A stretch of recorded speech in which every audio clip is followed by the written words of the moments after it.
আসন্ন ত্রয়োদশ জাতীয় সংসদ নির্বাচনের জন্য ব্যালট পেপার, মনোনয়ন ফর্ম সহ বিভিন্ন নির্বাচনী সামগ্রী ছাপাতে 1,70,000 রিম কাগজের প্রয়োজন হবে। এসব নির্বাচনী সামগ্রী কেনাকাটায় সময় লাগবে 3 থেকে 4 মাস। এজন্য ব্যয় হবে প্রায় 36 কোটি টাকা। এসব সামগ্রী ছাপানোর কাজ করবে সরকারি মুদ্রণ প্রতিষ্ঠান বিজি প্রেস। সম্প্রতি বিজি প্রেসের সঙ্গে বৈঠকে বসে নির্বাচন কমিশন। বৈঠকের কার্যপত্র থেকে এসব তথ্য জানা যায়।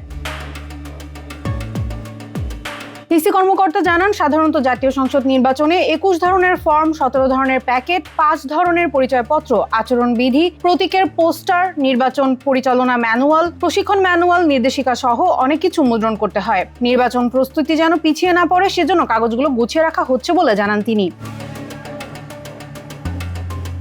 ইসি জানায়, এর আগে জাতীয় সংসদ এবং অন্যান্য স্থানীয় সরকার নির্বাচনে ব্যালট পেপার সহ মুদ্রণের জন্য কি পরিমাণ কাগজ প্রয়োজন হবে তার হিসাব জানার জন্য বিজি প্রেসকে বিগত 13 জানুয়ারি 2025 তারিখে একটি পত্র পাঠানো হয়েছিল। এর পরিপ্রেক্ষিতে বিজি প্রেস বিস্তারিত এই হিসাব দেয়।